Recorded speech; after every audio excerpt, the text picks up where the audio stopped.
नमस्कार, आयुष मंत्र में आपका स्वागत है। और अब तक मैंने पार्ट 1 में डायबिटीज के बारे में बताया, पूरी शरीर की फंक्शनिंग की स्थिति बताई। सेकंड में डायबिटीज के बारे में बताया और ये भी बताया कि डायबिटीज की क्या क्या प्रॉब्लम्स हो सकती हैं। और ये सबसे ज्यादा आपको ये बताया, मैंने डेटास के बारे में आपको जिक्र किया था कि डायबिटीज का डेटा और प्री डायबिटीज क्या होती है। आज हम आपको डायबिटीज और प्री डायबिटीज के बारे में पूरा डिस्कशन करेंगे और आपको एकदम ये क्लियर हो जाएगा कि डायबिटीज क्या है और प्री डायबिटीज क्या है। और डायबिटीज से खतरनाक डाटा हमारा प्री डायबिटीज का चला आ रहा है। प्री डायबिटीज वो लोग हैं जो आज तो डायबिटीज नहीं है, लेकिन आने वाले कुछ मास में या कुछ वर्ष में वो डायबिटीज होने वाले हैं। ये संख्या बहुत ज्यादा है और आज से भी हम अगर अपने आप को, अपने जीवन शैली को नहीं सुधारे तो वो दिन दूर नहीं कि एक लंबे डेटा को लेकर हम भारत में सर्कुलेट करेंगे। और आपको जैसे पहले भी मैंने बता दिया था कि डायबिटीज जो है एक परिवार के लिए, देश के लिए, समाज के लिए, सबके लिए एक अभिशाप है, क्योंकि व्यक्ति जो है वो कहीं का नहीं रहता है। धीरे धीरे उसकी कार्य करने की क्षमता खत्म हो जाती है। हर व्यक्ति कहीं ना कहीं तो कार्य कर रहा है, कोई अपने घर में करता है, कोई नौकरी करता है, कोई देश के लिए कर रहा है। तमाम लोग तमाम किस्म का काम करते हैं, लेकिन सबसे बड़ी चीज ये है, डायबिटीज वो रोग है, वो साइलेंट किलर है। मैंने बार बार आपको कहा है कि ये एक साइलेंट किलर है जो धीरे धीरे लेके जाएगा। अभी डायबिटीज के अध्ययन के दौरान हमें तमाम मेडिकल कॉलेजेस में डेटा इकट्ठा करने जाना पड़ा। बहुत दुख, इस पूरे चीजों को बनाने की वजह भी यही थी। धीरे धीरे लोगों को मरते देखा हूं, चाहे वो हार्ट अटैक से हो, चाहे स्ट्रोक से हो, चाहे पैरालिसिस हो, लेकिन सभी के पीछे का जो राक्षस था वो यही मधुमेह है। तो तब से हमारी पूरी टीम इस पर लगी हुई है कि हम इसको रिवर्सल कैसे करेंगे। और करीब करीब 7 महीने की मेहनत से हम लोगों ने इसका रिहर्सल प्रोग्राम तैयार किया और रिहर्सल शुरू कर दिया। और ऑटोमेटिकली हमारे कई पेशेंट ऐसे हैं जो डायबिटीज से रिवर्ट हो चुके हैं। इस पूरे प्रोग्राम के, इस पूरे मुहिम का कोई भी दवा या इस तरह की चीजों को बेचना या उसकी सप्लाई करना इसकी मंशा नहीं है। इसकी मंशा यही है कि आप डायबिटीज के डॉक्टर स्वयं बनिए, ताकि आपको उस बवाल से, इस दिक्कत से छुटकारा मिल सके। ठीक। और अब आज आ जाते हैं कि हम ये कैसे पता करेंगे कि हम डायबिटिक हो गए हैं। देखिए, एक चीज आपको मैंने पिछले भी बताया था और अभी भी बता रहा हूं। शुगर जो है, शर्करा का लेवल घटता बढ़ता रहता है दिन भर में, हफ्तों में बदल जाता है, महीनों में बदल जाता है, सुबह से शाम तक बदल जाता है। कभी कभी हम, शादी विवाह का मौसम है, ज्यादा बाहर खा लिए, ज्यादा मीठा खा लिए, ज्यादा हमारा रहन सहन गड़बड़ हो गया तो शुगर बढ़ गया। उस दौरान अगर हमने टेस्ट कराया तो हमें तो लगेगा कि हम डायबिटिक हैं, लेकिन हो सकता है हम डायबिटिक नहीं, हम प्री डायबिटिक हैं, लेकिन हमको तो लगा कि हम डायबिटिक हैं। या हमारी एक्सरसाइज का कोई वो गड़बड़ हो गया, हमारा आज का रहन सहन ऐसा हो गया कि हम कुछ दिन से बाहर नहीं जा पा रहे हैं, नहीं चल पा रहे हैं, तो भी वो प्रॉब्लम क्रिएट होने लगी। या हमने बाय द वे बहुत कांस्टेंट हो गए, नहीं खाए कुछ इस तरह से, तो भी हमारा डायबिटीज का डेटा घट गया। तो हमारी जो ब्लड शुगर की जांच होती है, मैंने आपको पहले भी बताया था, फिर बता रहा हूं, ध्यान से सुनिएगा। ये अभी तक आपने 2 वीडियो को बहुत ध्यान से सुना और समझा, क्योंकि व्यूअर्स बताते हैं कि आपके जो कमेंट आ रहे हैं, आपके जो चीजें आ रही हैं, उससे पता चलता है कि आप वाकई जिम्मेदारी से इसको देख रहे हैं। तो एक चीज ध्यान दीजिए कि वो जो ब्लड की आप बिना खाए हुए जांच करवाते हैं या खा के 2 घंटे बाद जांच करवाते हैं, दोनों जांच ये निर्धारित नहीं कर सकती कि आप डायबिटिक हैं। ये ध्यान दीजिएगा, वो दोनों जांच ये निर्धारित नहीं कर सकती कि आप डायबिटिक हैं। डायबिटिक के लिए आपको HbA1c कराना होगा। ये एक जांच है।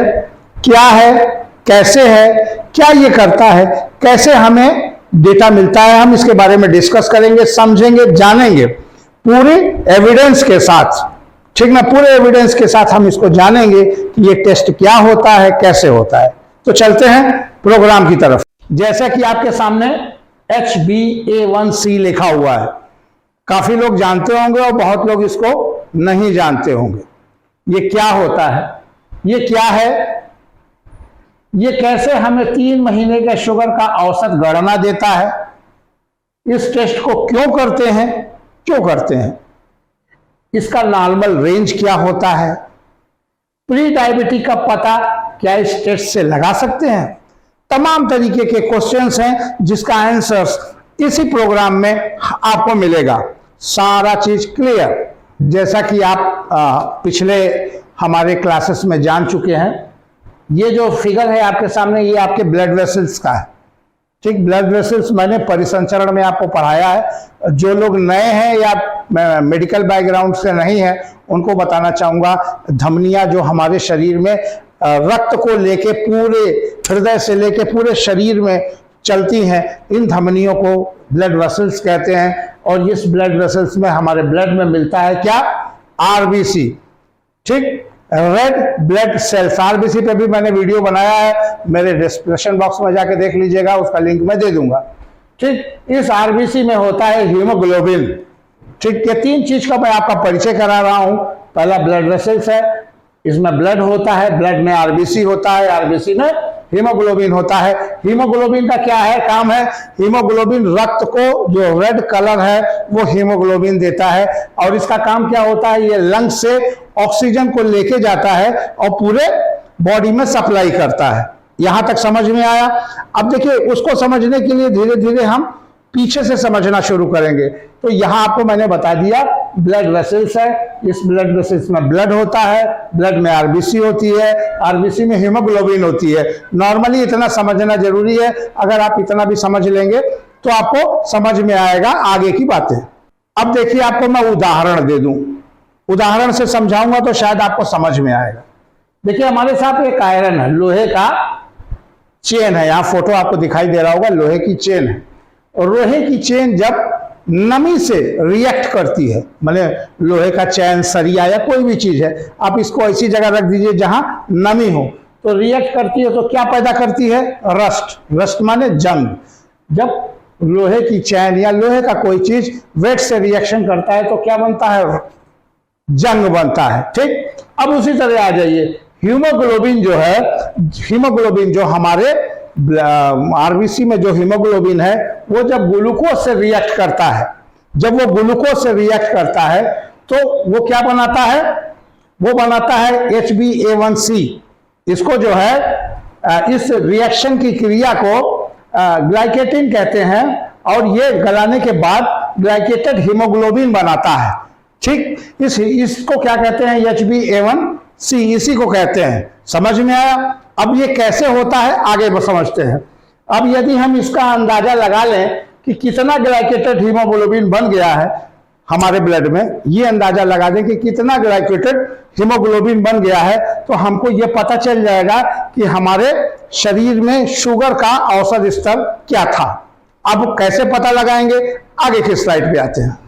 अब देखिए, यहाँ पे फिर आप देख सकते हैं आरबीसी है। आरबीसी में आप यहां देखेंगे तो इस आरबीसी में जो है कम, ये जो पीला पीला देख रहे हैं ना, ये कम ग्लाइकेटेड ग्लिसरीन बना हुआ है। ठीक है, तो ये बहुत कम ग्लाइकेटेड हीमोग्लोबिन बना हुआ है। तो इसको ये पता चलेगा कि HbA1c जो है वो कम है। ठीक, और यहीं पर यदि ज्यादा बना हुआ है, हाई HbA1c अगर बना हुआ है, तो इसका मतलब पता चलेगा कि हमारा शर्करा का स्तर ज्यादा है औसत में। आरबीसी लाइफ स्पेन, देखिए उदाहरण तो आपको बता दूं कि आरबीसी की लाइफ स्पेन जो होती है, जीवन चक्र, मैंने आरबीसी पढ़ाया था तो उसमें था 90 से 120 दिन होती है। ठीक, तो 90 से 120 दिन मतलब 2 से 3 महीना। तो ये 2 से 3 महीने का औसत शुगर का स्टेटस बताता है। आपको कैसे बताएगा, अभी फिर स्टेप बाय स्टेप समझते जाइए, आपको समझ में आएगा कि अगला स्टेप क्या है। चलिए अब समझते हैं, फिर उसी आरबीसी पे आ जाते हैं। हमारे ब्लड में जितना शुगर है, हमारे ब्लड में जितना शुगर है, वो धीरे धीरे आरबीसी की लाइफ स्पेन से, जो 90 से 120 दिन का है, उसमें धीरे धीरे आरबीसी से रिएक्ट करना शुरू करेगा। ठीक, जितना भी शुगर है वो हमारे आरबीसी से रिएक्ट करना शुरू करेगा। ठीक, जैसे आरबीसी नया बना हुआ है, ठीक भाई 120 दिन के बाद मर जाएगा तो फिर नया बनेगा। तो जैसे नया बना है, महीनों में 2-3 महीने में हमारे ब्लड में शुगर है, वो जो भी शुगर है वो धीरे धीरे उससे रिएक्ट करता रहता है। तो रिएक्ट करेगा जब तक कि वो आरबीसी खत्म ना हो जाए, मतलब 120 दिन जब तक पूरी ना हो जाए तब तक उसे रिएक्ट करता रहेगा।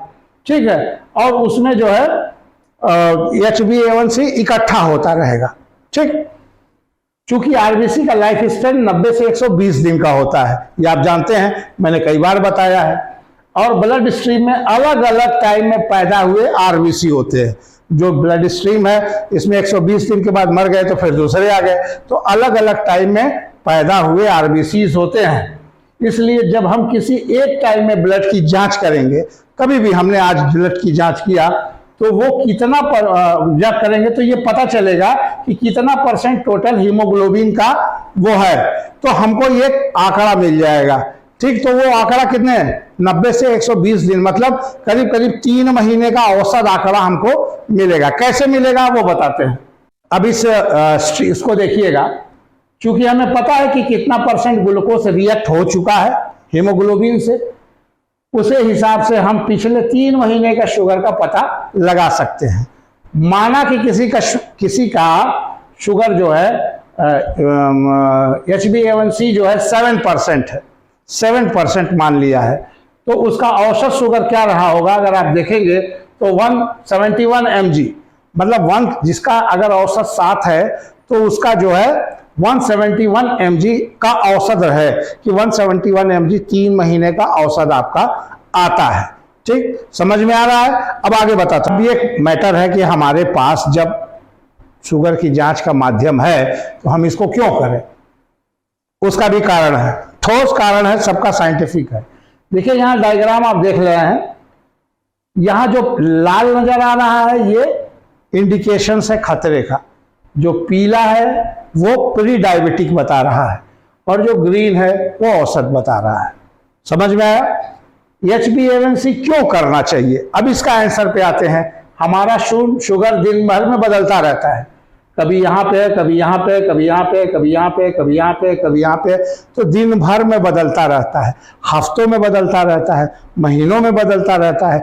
कभी हमने किसी जो हमारी स्ट्रिक्ट डाइट है हमने उसको फॉलो नहीं किया, कभी शादी का माहौल में चले गए, 4-5 दिन लगन खा रहे हैं, पता चला एक्सरसाइज का हमने रोक रखा है, या कभी कभी ऐसा होता है कि हम कहीं बाहर ट्रैवल कर रहे हैं, दवा नहीं खा पाए, तो हमारा ब्लड में शुगर बढ़ता रहता है। ठीक ना, अगर आप डायबिटिक के पेशेंट हैं तो बढ़ेगा आपका। ठीक, तो उस हिसाब से आप कितनी जांच कराएंगे, आपको कैसे पता चलेगा, आपको कैसे पता चलेगा कि आपका क्या शुगर किया। भाई हो सकता है हम कुछ खा लिए हो तो ज्यादा दिखा रहा है, जबकि हमारा औसत रेट वो नहीं है, हमने रसगुल्ला खा लिया था इसलिए ज्यादा दिखा रहा है, शाम तक नहीं खाएंगे तो कल दूसरे दिन दूसरा हो जाएगा। अगर ये जांच हम करते हैं तो हमको तो एक औसत मिल जाएगा कि 3 महीने में हमारा शुगर कितना था। ठीक, इसलिए हमें औसत शुगर के लेवल करना चाहिए, और वो औसत शुगर का लेवल इसी टेस्ट से हमको मिलेगा। अब देख लीजिए कि HbA1c जो टेस्ट हम कराते हैं इसका क्या लाभ, क्यों कराते हैं, लाभ क्या है, इसका यूज क्या है, क्या आवश्यकता है इसको। देखिए, पहला तो डायग्नोसिस ऑफ डायबिटिक, हमको डायबिटिक है या नहीं, एक पेशेंट को डायबिटिक है या नहीं, किसी एक निडल प्लिक से आप नहीं बता सकते। उसके लिए आपको एक औसत चाहिए कि 3 महीने में लगातार इसका शुगर इतना था। ठीक, कितना था, क्या इसका है, वो सब आगे मैं बताऊंगा आप लोगों को, वो आगे बताऊंगा, उसकी डिस्कशन अभी मत करिए। जो आगे आ रहा है उसको आगे सुनते जाइए, अभी आप जो बताया जा रहा है उसको ध्यान से समझिए। ठीक ना, जो उसको ध्यान से समझिए। हाँ, वही कह रहा हूं कि वो उसका लेवल क्या है वो अभी आने वाला है। तो पहला इसका काम जो यूज है वो है डायबिटिक है या नहीं, पेशेंट हमारा डायबिटिक है या नहीं, ये इस टेस्ट से पता चलता है, ना कि किसी दूसरे टेस्ट से। फिर monitoring response to the treatment, जो हम ट्रीटमेंट कर रहे हैं, जैसे हमने रिवर्सल चलाया, हम जो है प्रोग्राम चला रहे हैं डायबिटिक के रिवर्सल का, तो डायबिटिक का रिवर्सल अभी तो हमने करा लिया, 3 महीने का औसत हो गया। फिर अगले 3 महीने के औसत में क्या आया, इसकी रीडिंग क्या कम आई, ज्यादा आई? अगर कम आ रही है तो जाहिर सी बात है कि हमारा रिवर्सल कॉमन चल रहा है, सही चल रहा है। 1 पॉइंट घट गया, 4 पॉइंट घट गया, 10 पॉइंट घट गया, पहले किसी का 12 था आज 10 रह गया, अगले महीने जब अगले क्वार्टरली हम जांचेंगे तो पता चला वो 8 रह गया। तो हमारा जो मॉनिटरिंग हो रही है वो सही हो रही है हाउस ट्रीटमेंट को, इसलिए, और दूसरा डायग्नोसिस के लिए कि आप डायबिटिक हैं। ठीक, अब आ जाते हैं जहां वो डेटा जो अभी तक हम आपको समझा रहे थे प्री डायबिटिक का कैसे है, कैसे हम मानेंगे कि ये प्री डायबिटिक है, कैसे हम मानेंगे कि डायबिटिक है, और कैसे हम मानेंगे कि हमारा पेशेंट नॉर्मल है, उसको शुगर, डायबिटिक का पेशेंट वो नहीं है, ठीक है, उसको मधुमेह नहीं है। इस टेस्ट का नाम है HbA1c, इसकी नॉर्मल रेंज है लेस देन 5 और 5.7%, 5.7% से नीचे है यदि, तो हम उसको नॉर्मल मानेंगे। ठीक, ध्यान दीजिएगा, क्यों 5 है ये अभी बताऊंगा। 5.7% से यदि नीचे है तो हम उसको नॉर्मल मानेंगे, और 5.7 से 6.4% अगर है तो उसको हम प्री डायबिटिक मानेंगे। ये जो डेटा है प्री डायबिटिक का ये बहुत ज्यादा है, भारत में प्री डायबिटिक का डेटा बहुत अधिक है, और उनसे भी अधिक वो डेटा है जो कभी टेस्टेड नहीं कराए हैं। उनको स्ट्रोक आया, मर गए, हार्ट अटैक हुआ, चले गए, कोई दिक्कत नहीं है, किडनी फेल हो गई है। आज की स्थिति अगर मैं आपको बता दूं तो हमारे यहाँ, हमारे चिकित्सालय में 30 डायलिसिस के पेशेंट पर डे डायलिसिस किया जा सकता है, और 30 तो हो ही रहे हैं सर, 100 से ज़्यादा वेटिंग लिस्ट में है। ये स्थिति है। अगर इनको प्रॉपर एग्जामिन किया जाएगा तो इस सभी के पीछे सिर्फ एक ही एक कारण है, डायबिटिक। क्योंकि हम डायबिटिक हैं, हमारा, जैसे कि मैंने आपको बता दिया कि सेल्स डायरेक्ट ग्लूकोज लेता है, और हाई ग्लूकोज लेने पे वो डैमेज हो जाता है। तो सबसे ज़्यादा जो मृत्यु का कॉज हो रहा है वो ये है, लेकिन चूंकि अशिक्षा है, आधे से ज़्यादा लोगों को पता ही नहीं है, कोई जांचें नहीं कराया है, तो हमारे पास ऑथेंटिक डेटा नहीं आ रहा है। लेकिन जो डेटा आ रहा है वो भी चौंकाने वाला है। प्री डायबिटिक का डेटा बहुत ज़्यादा है अपेक्षाकृत डायबिटिक का। डायबिटिक का तो है ही, हर 12 में से 2 लोग, मतलब डायबिटिक, हर 10 में से 2 लोग डायबिटिक हैं। स्थिति ये है। ये तो अभी आधिकारिक डाटा है, अंदर वाला डाटा क्या होगा भगवान जाने, लेकिन ये डेटा तो बहुत खतरनाक है, इसका तो कुछ बताया ही नहीं जा सकता। अब चलिए आ जाते हैं, अब हमको ये पता करना है कि 6.4 तक जो है, जो यहां दिया हुआ है, 6.5 से ऊपर डायबिटिक मान रहे हैं। क्यों मानते हैं भाई, क्या कारण है? ये किसने निर्धारित कर दिया कि 6.5 के बाद डायबिटिक होगा? काहे नहीं 7 के बाद डायबिटिक होता, काहे नहीं 8 के बाद डायबिटिक होता? ये प्रश्न आ रहा है, जरूर आना चाहिए। यदि आप इसको समझेंगे तो तमाम प्रश्न आपके दिमाग में आएंगे, और ये प्रश्न तो मुख्य तौर से आएगा कि 6.5 वो कौन सी स्थिति है कि जिसके बाद आप हमको डायबिटिक मानते हो।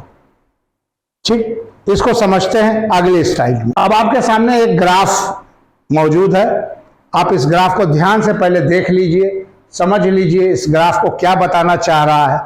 देखिए, ग्राफ की स्थिति यह है कि 6.5 से नीचे में कोई दिक्कत नहीं है, 6.5 से ऊपर जब आता है HbA1c, यदि 6.5 से ऊपर आता है तो ये प्रॉब्लम शुरू हो जा रही है।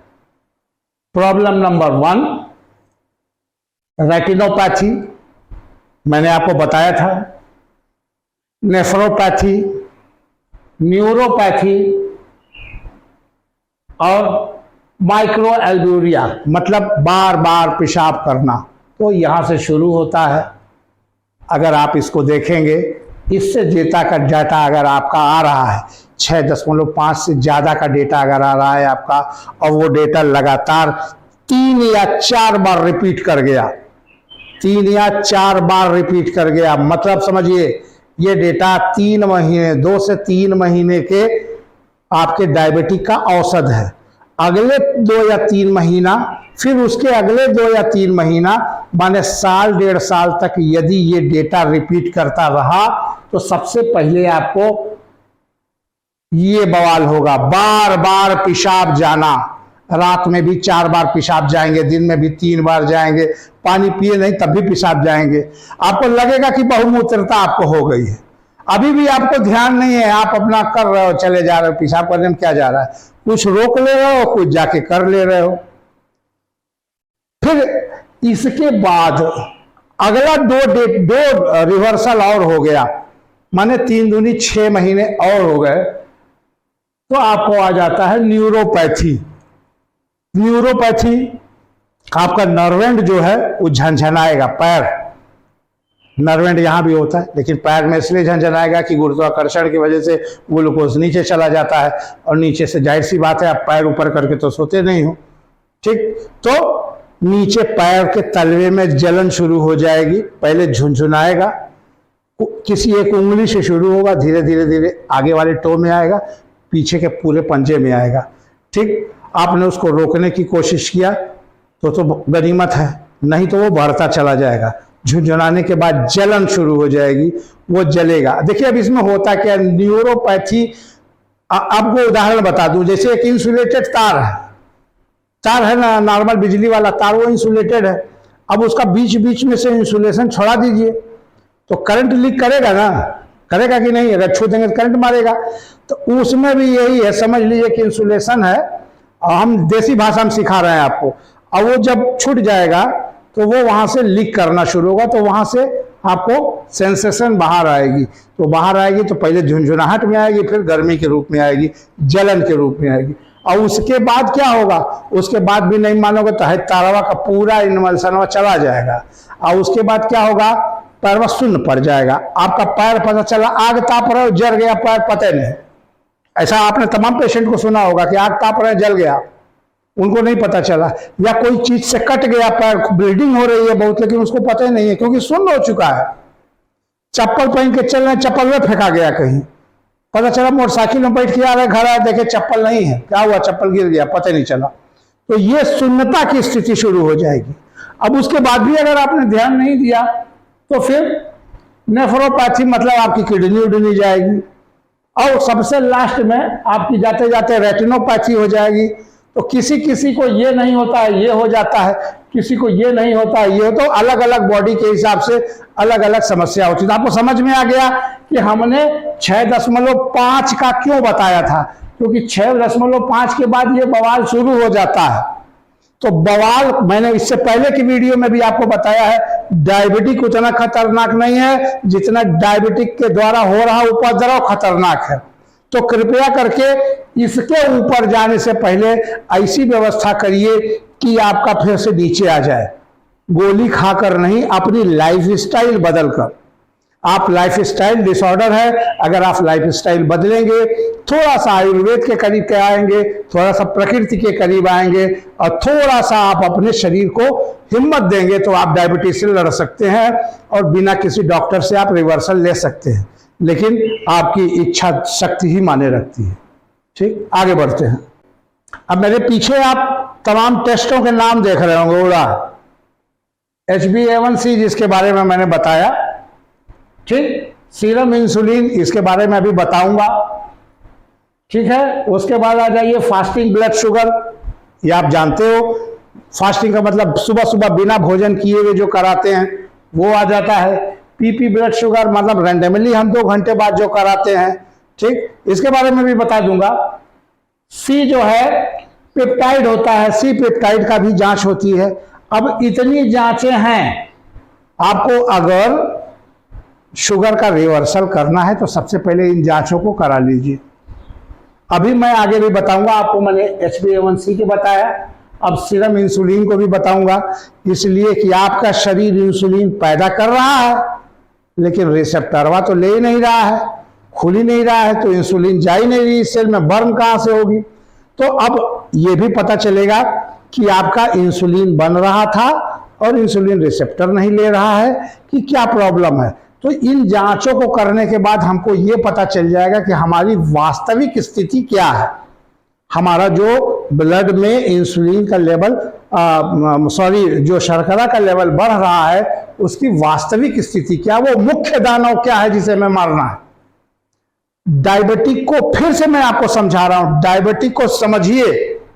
डॉक्टर से इलाज करा के बैठ जाना कि डॉक्टर साहब के दवाई लिख लिए हैं, दवा अंग्रेजी दवा खाकर, किसी पैथी की मैं बुराई नहीं कर रहा, लेकिन अंग्रेजी दवा खाकर सिर्फ आप अपने डायबिटिक को मैनेज कर रहे हैं। मैनेज करना और उसको रिवर्सल लेके आना, वापस लेके आना में बहुत डिफरेंस है। ठीक, तो अब आपके ऊपर है, फैसला आपके ऊपर है।